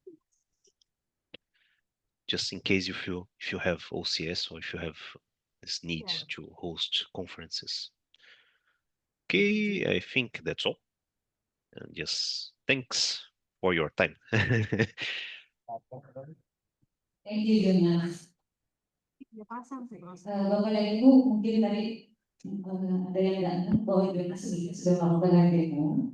Jadi Jonas sudah upgrade dari OJS 3.1 ke OJS 3.3. Dari OJS 3.3, beliau langsung upgrade dari OJS 3.3 ke OJS 3.5. Jadi kalau ada yang bertanya, apakah kalau upgrade harus 3.1 dulu, baru 3.2, baru 3.3 seterusnya? Tidak. Jadi 3.1 bisa langsung ke 3.3, 3.3 bisa langsung ke 3.5 kan harus ke 3.4 terlebih dahulu. Bagaimana caranya? Kalau PDF-nya sudah dikirimkan ke grup oleh Grosa, jadi kita bisa lihat ada resep upgrade-nya, production upgrade, tips maintenance, dan juga upgrade resepnya. Linknya juga ada di situ, kalau misalnya ada support atau bagaimana, kalau ada masalah, terus kemudian ada upgrade checklist juga. Apa saja yang harus dipersiapkan. Saya juga tadi sudah memberikan bagaimana caranya untuk upgrade, bagaimana komunikasikan ke gubernurnya, baik untuk sistem administrator maupun untuk pengelola jurnalnya. Baik, terima kasih. Apakah ada pertanyaan? Kita buka 2 pertanyaan.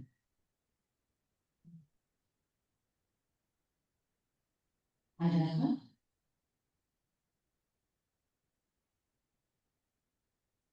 Satu, dua, tiga. Sudah pada ngantuk kayak Jonas tadi ya, karena di lubang. Oke Jonas, one question. Jonas, you still there? Okay, yeah. I Okay. also left the link of the slideshow so you can download if you need. Yeah. Yeah. Yeah. Okay. If you Maybe didn't share with everybody, the link is there. maybe you can stop your screen so the audience can see your face. You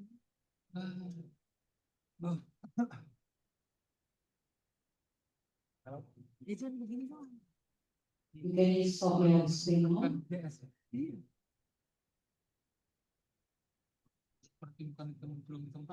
Oh, never mind.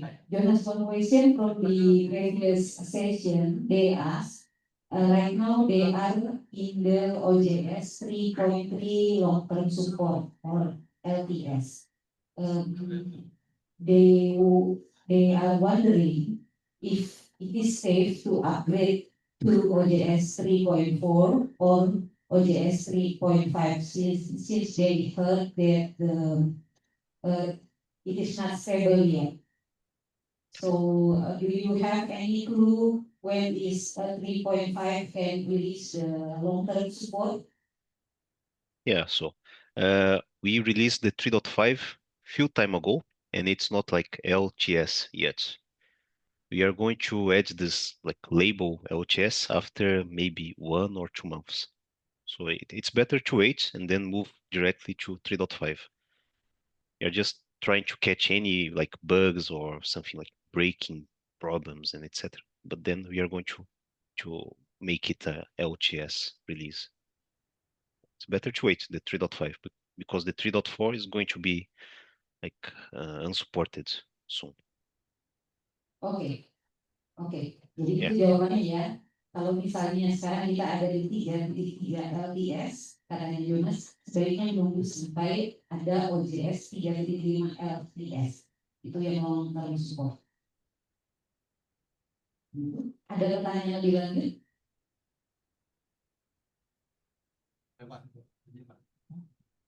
Nanti kalau misalnya ada lagi yang mau nanya mengenai apa, bisa di forum, bisa mention @Jonas Rauni atau tadi @Alex Medan di forum PKP. Apakah ada? Okay, Jonas, I think there are no more questions. Thank you so much for joining us today, far away from Spain. Mm-hmm. You Yeah. have delay. Okay. Thank you, Jonas, for your time. Yeah, unfortunately, I couldn't go there. It would be much more interesting for me. But okay, thank you. Thank Bye-bye. you, Jonas. Thank you.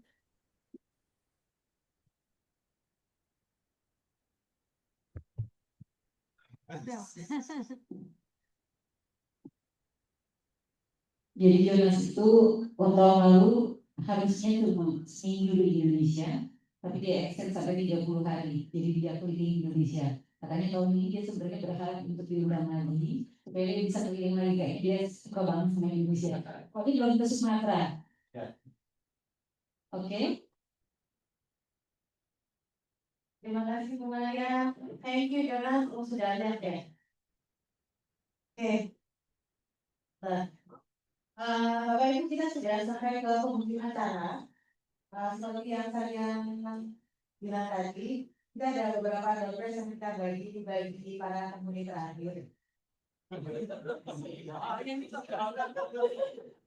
Saya Profit ini tidak kuat mendengarkan Jonas.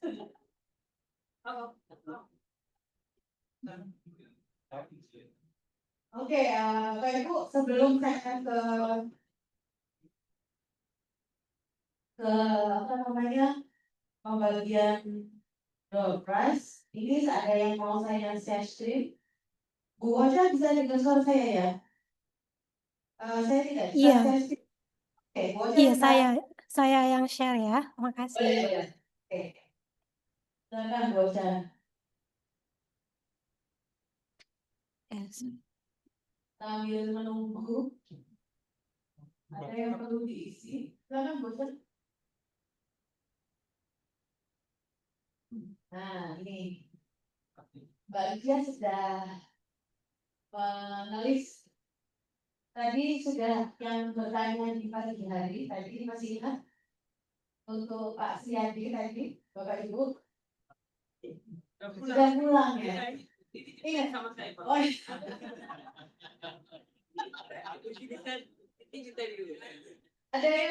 ada yang masih ingat tadi pagi pernah mengajukan pertanyaan untuk Pak Sriadi? Ada di sini? Ya ada. Kalau untuk Pak Tanzil? Oh, barusan nggak pulang, Bu. Jauh langsung semua. Jadi di panggung sudah saya siapkan beberapa merchandise yang merasa bertanya hari ini mungkin ada. Ada, Bu. Ada, Bu. Nah, monggo Bu. Sebelah sini Bu, biar harus nanti foto Bu. Sama tadi, Bu. Ya, yang bertanya boleh bertanya kepada Prof. Sriadi, kepada Pak Tanzil, atau mungkin ke siapa namanya ke Jonas Maria. Bu Maria tadi sudah ada yang masih nggak sebenarnya siapa yang nanya? Oh ibu ini. Dan nggak ada lagi, sudah berlangsung baiklah.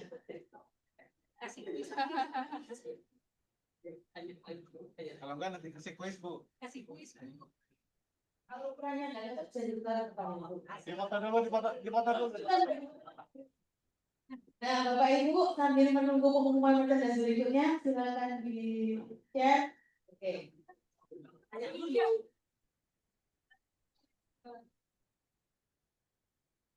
Terima kasih Bu, sudah menjadi satu-satunya penanya yang masih bertahan. Berarti banyak penanya ya. Oke, sebelah sini Mbak Ida sambil join ke Mentimeter ya, Bapak Ibu. Terus klik aja mentimeter.com dan ID-nya adalah ID-nya berapa Bu Ocha? Boleh disebutkan ID-nya menti.com terus kodenya 4057897. Silakan Bapak Ibu. Oke, sambil saya membacakan postingan dari Bapak Tommy Satria. Ada? Kalau tidak ada gugur. Dan gugur ya. Oh ada, Pak Tommy. Maju Pak, maju Pak. Silakan maju Pak. Ada lagi? Ya. Kita dapat satu pemenang untuk yang sosial media. Ibu Risma Moi. Ada? Ada.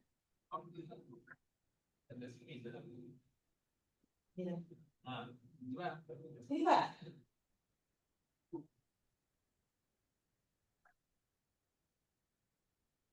Ini dari Bapak Endis. Udah pulang. Oke, baik. Ini sama kayak kita dari satu ya, harganya. Rusi Unfa. Udah pulang enggak? Oke. Sri Yuna Saragi. Pulang enggak? Oke, baik.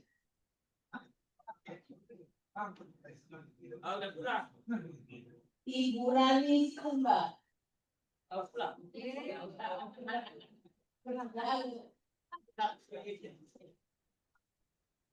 Sudah, tunggu aja. Tidak ada lagi. Kalau saya tambahkan tadi pesanan dari Pak Fauzi, karena Pak Fauzi merasa yang paling jauh Banjarmasin. Bapak Ibu ada yang lebih jauh dari Banjarmasin? Dari Ambon? Dari Lombok masih ada? Dari Lombok ada cuma di luar. Panggil Pak, dipanggil Pak. Nah, Ini ada lagi yang diposting atas nama Edgar Oktoyuda. Sudah keluar. Bapak Bagas Fahriansa.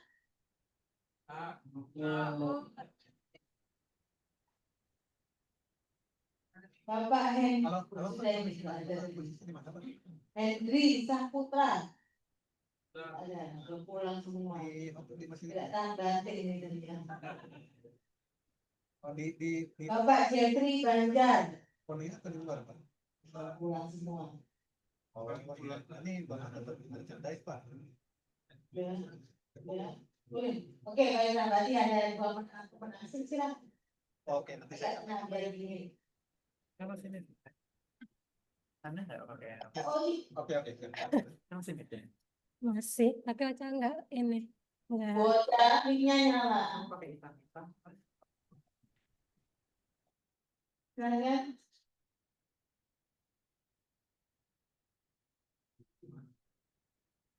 Ada Mbak?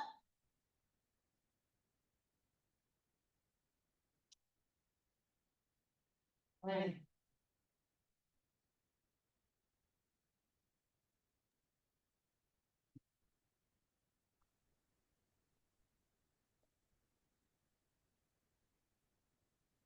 Baik, terima kasih.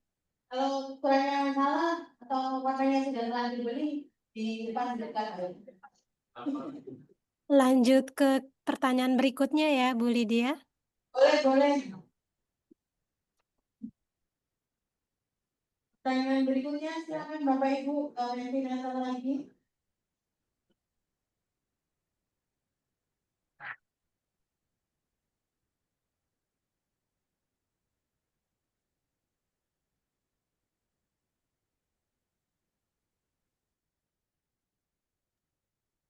Dari organisasi mana Bapak Ibu berasal?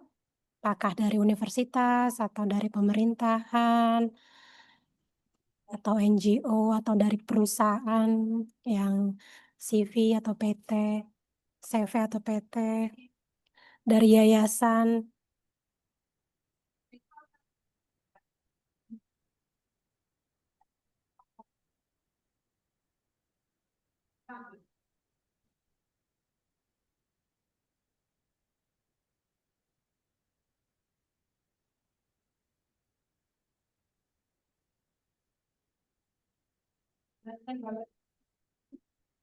Untuk yang di grup sudah di share ya bocah. Sudah.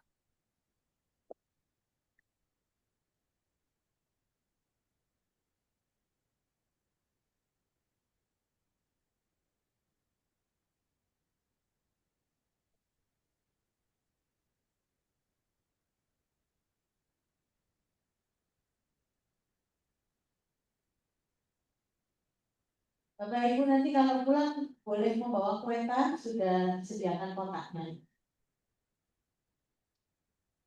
Kalau kotaknya kurang bisa minta mas-mas yang tadi kita bilang ke sana. Kuetarnya besar soalnya tadi Ibu. Bawa pulang ya. Aku potong besar itu buat anaknya. Kuetarnya enak enggak? Kalau snacknya ada sisa juga nggak, Bu? Oh, bocor, mau ke sini kan? Ini bikin bom. Bom dan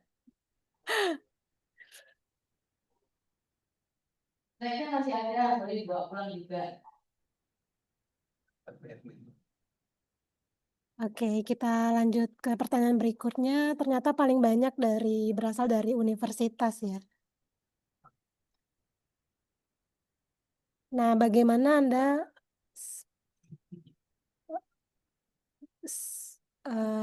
membership? Jadi membershipnya Crossref apakah secara langsung independent member atau apakah Anda seorang sponsor organization seperti relawan?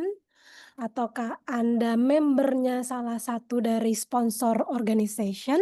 Nah, berarti menyebut sebagai sponsored member.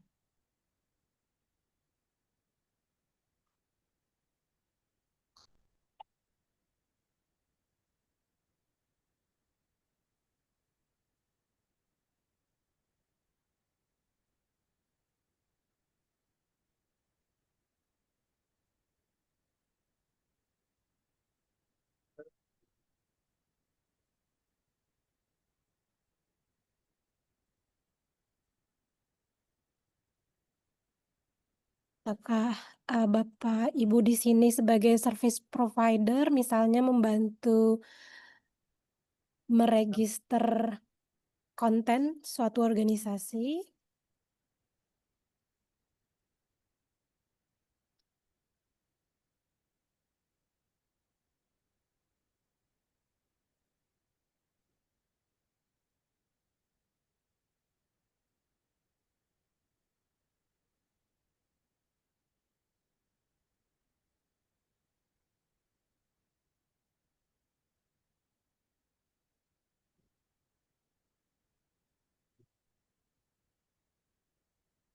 Oke. Selanjutnya ternyata banyak yang dari membernya suatu organisasi ya di sini. Terima kasih Bapak Ibu. Sekarang kita lanjut ke pertanyaan berikutnya. Bagaimana Bapak Ibu melakukan registrasi kontennya ke Crossref? Apakah menggunakan OJS, plugin, atau sending XML files ke admin tool-nya Crossref? Atau menggunakan yang terbaru, record registration form, atau menggunakan web deposit form.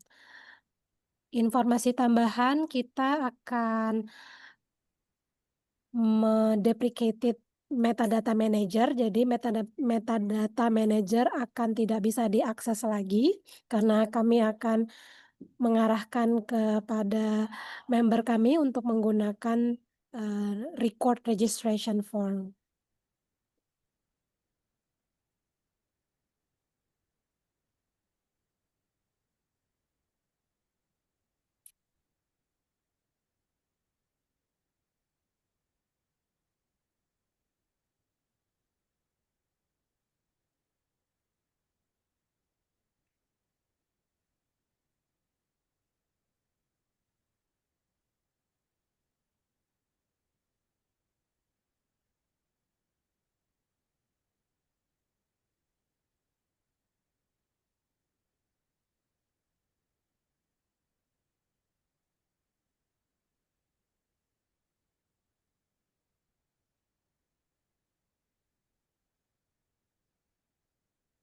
Oke, baik. Pertanyaan selanjutnya. Tadi Pak Tanzil sudah menjelaskan mengenai New Participation Reports Tool yang terbaru. Sebelumnya, Participation Reports Tool-nya Crossref tidak ada fitur untuk download report CSV file di mana kita bisa tahu gap files DOIs yang mana yang belum terregistrasi metadata elements-nya.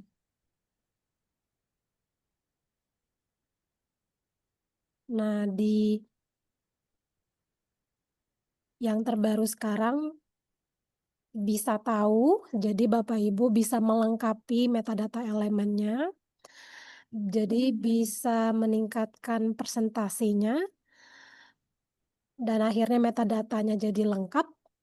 Nah, kalau metadatanya lengkap tadi seperti Pak Tanzil sudah jelaskan, jadi artikelnya jadi mudah dicari, mudah ditemukan, mudah ditangkap juga oleh organisasi organisasi lain karena kita punya research nexus. Banyak organisasi yang menggunakan API-nya Crossref kayak Dimension, Altmetric,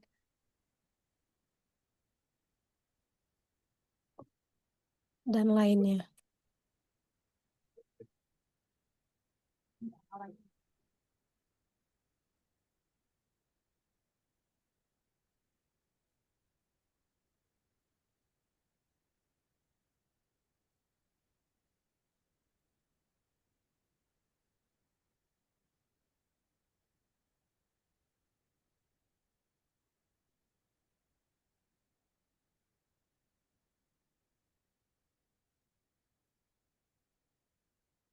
Dan ini akan jadi masukan juga buat kami kalau misalnya ada problem yang ditemukan, kami akan meningkatkan produk kami untuk lebih baik.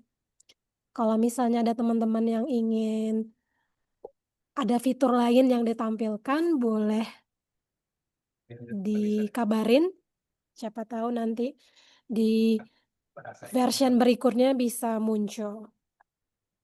Di situ lebih banyak lagi bata-batanya. Oke, selanjutnya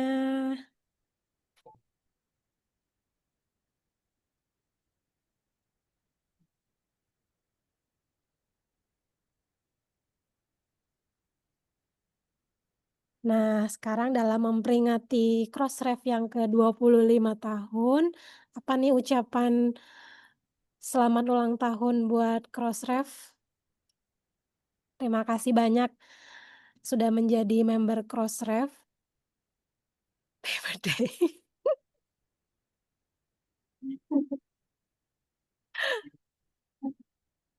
Terus dia nggak cuma HBD aja. Iya. Atau harapan-harapan apa yang mau disampaikan juga boleh. Biasanya kan kalau kita ngucapin orang ulang tahun kan ada tambahan-tambahan.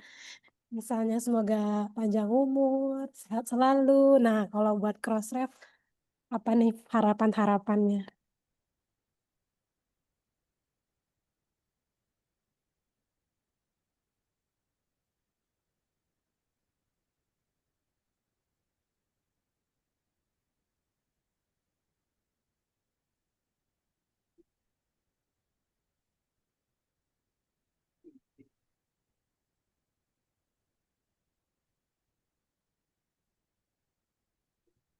Oh ya, untuk tambahan informasi di tahun 2026 untuk member yang secara langsung dengan Crossref, mungkin udah dapat banyak email karena kita mengkonfirmasi total revenue organisasi Anda. Kalau total revenue-nya 0 atau di bawah 1.000 USD, untuk tahun 2026 nanti annual membership fee-nya jadi 200 USD. Bukan 275 USD lagi. Tapi kalau untuk organisasi yang revenue-nya totalnya masih di atas 1.000 USD, annual membership fee-nya masih 275 USD.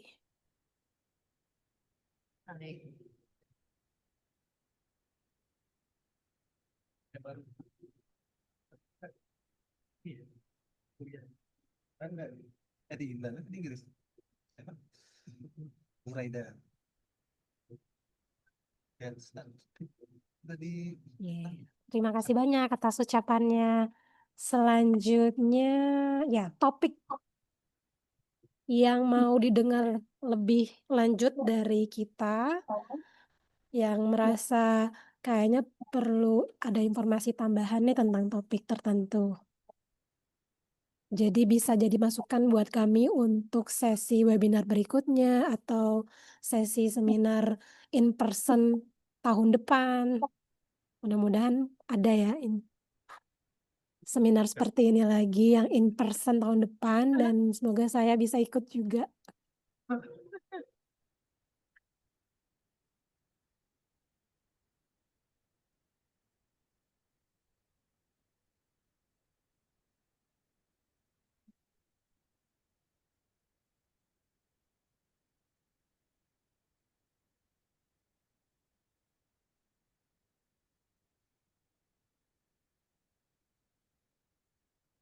Pemberian merchandise tuh Bu Lydia, masih adakah merchandise-nya? Masih ada. Mungkin Bu Ocha bisa berikan pertanyaan yang bisa jawab, saya kasih. Oke, mungkin bisa kasih teman-teman bisa rekomendasi. Oh ini pertanyaannya nggak berkaitan dengan tentang Crossref. Siapa yang bisa menyebutkan makanan khas Medan yang wajib kita coba? Ayo. Silakan Bapak Ibu sambil isi sambil Dijawab. Nanti Pak Fauzi akan datang ke sana. Silakan Ibu. Siapa? Ya, itu Pak. Ada di belakang Pak. Biar gua jawab. Pak sampai dibawa langsung Pak, ajak jadinya. Dijawab lagi di situ bolu meranti. Bolu meranti.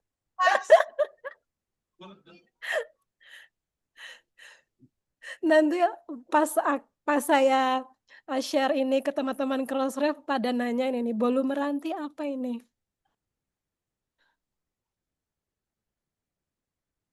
Makanan yang harus dicoba mungkin bakmi tomat, terus mie balap.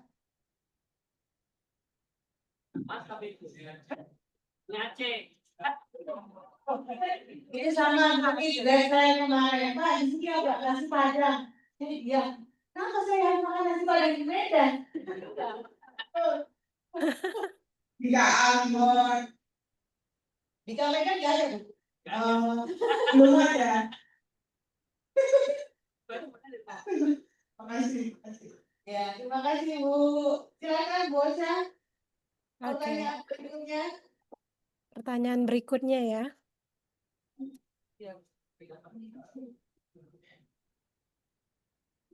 Yang ada kaitannya sama Crossref nggak apa-apa Bu Osha. Iya, pertanyaan umum ya. Lagi mikir.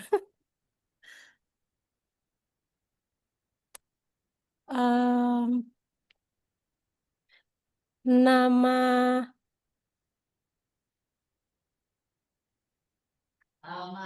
yang lagi hits nama Menteri Keuangan kita yang sekarang.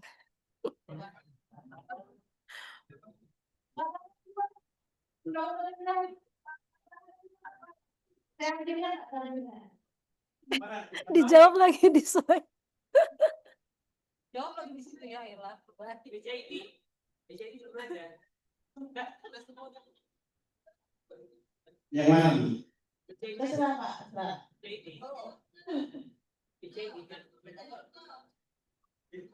Silakan. Oke.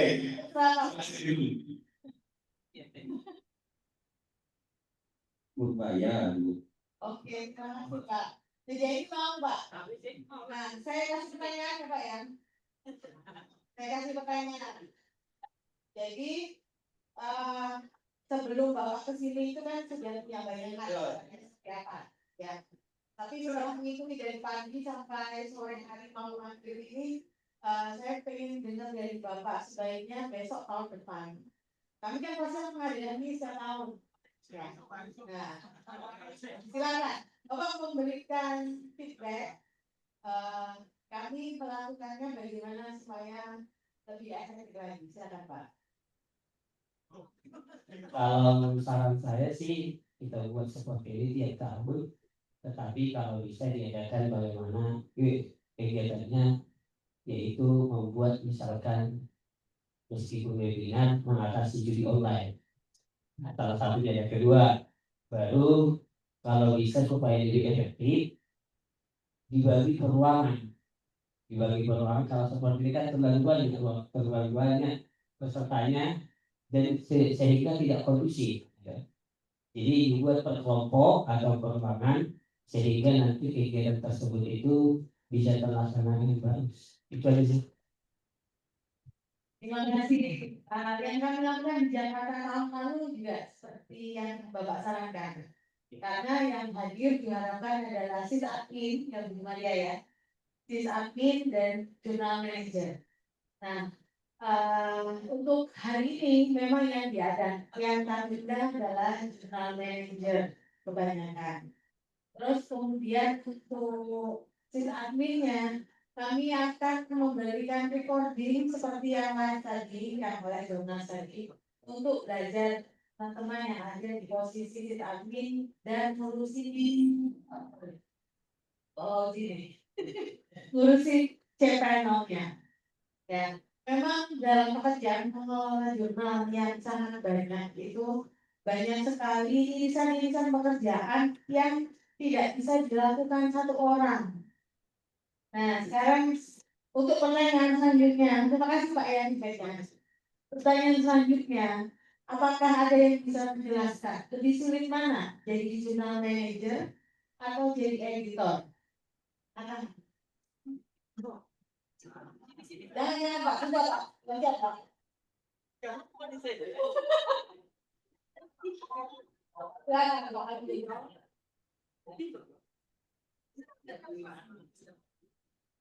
Kak. Bapak memilih yang mana? Jurnal editor atau jurnal manager? Yang mana yang lebih sulit? Kerjaan semua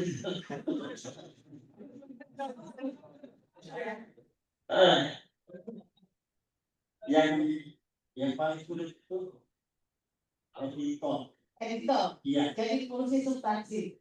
Substansi itu. Oke. Karena ini kan orang penulis kita mau kasar juga payah. Terlalu halus juga nanti malah yang data. Revisinya itu nggak payah benar gitu. Ya. Padahal memang komen ya, komen ini seperti yang tapi harus tata bahasa dan kalimat itu. Oke. Gimana kalau kontes sakit hati kemudian nggak mau nulis lagi gitu. Yang jadi review itu siapa Pak? Editor atau jurnal manager? Editor. Ada yang menjawab, saya jurnal manager dan jurnal editor. Itu saya. Kan author juga. Author juga. Oke, baik. Orang Indonesia itu multitasking ya. Terima kasih Pak. Dia ini Pak. Oke, terima kasih. Oke, kita kembali ke bocah pertanyaan terakhir kayaknya. Oke, baik. Ini terakhir ya, tadi pertanyaannya bagus tentang feedback buat kita tahun depan, supaya lebih baik lagi. Mau mendengar dari teman-teman sekalian. Mungkin tahun depan bisa juga kali ya, per ruangan, per topik, per misalnya ya, per yang khusus technical, khusus yang general, dan mungkin ada bagian yang workshop juga selain tentang seminar yang general. Oke, silakan Bapak Ibu mengisi. Dan apakah ada pertanyaan setelah ini bocah? Udah, ini yang terakhir. Oke. Udah ini yang terakhir.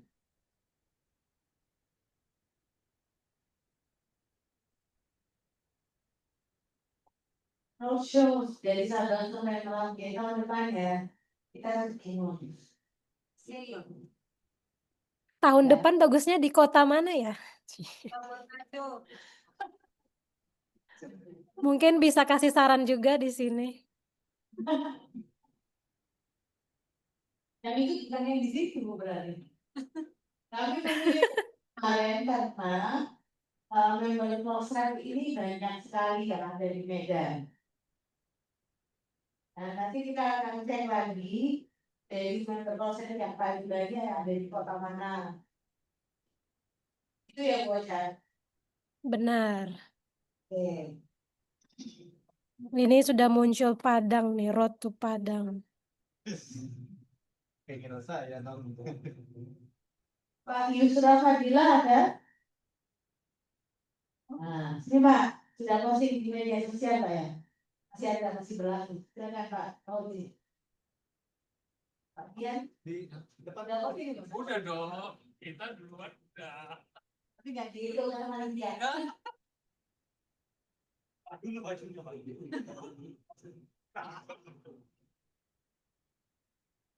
Ini buka foto tadi. Iya. Ini coba. Masih ada, saya masih ada. Yang datang paling pagi.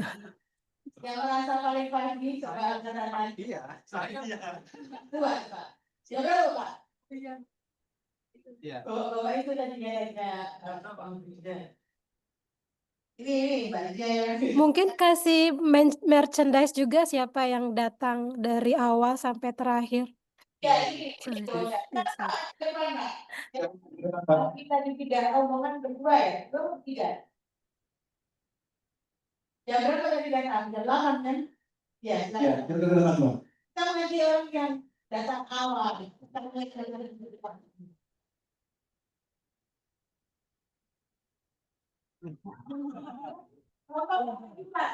Jangan kan dari mas, dari lain pak kan tidak tahu.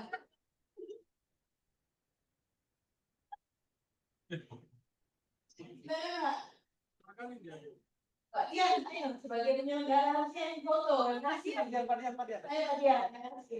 Pak. Ini cepat datang tadi. Ini semalam udah datang.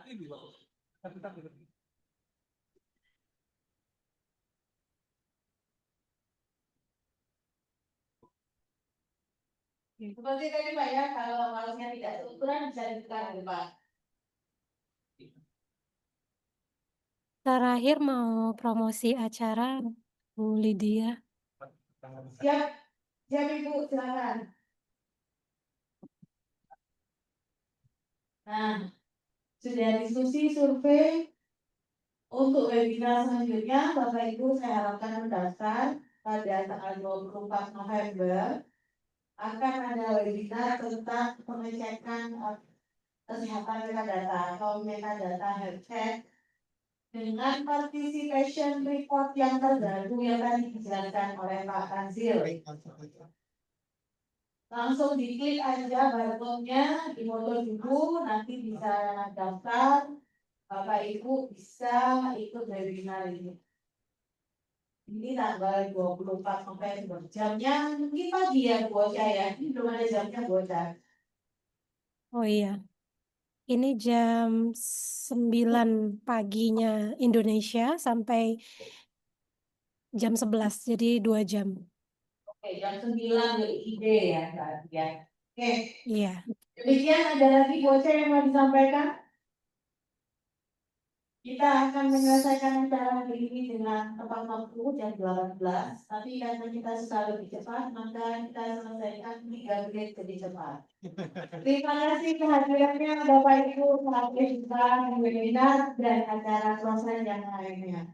Wassalamualaikum warahmatullahi wabarakatuh. Terima kasih. Sama. Selamat Mbak Ocha. Salam bocah. Bye bye.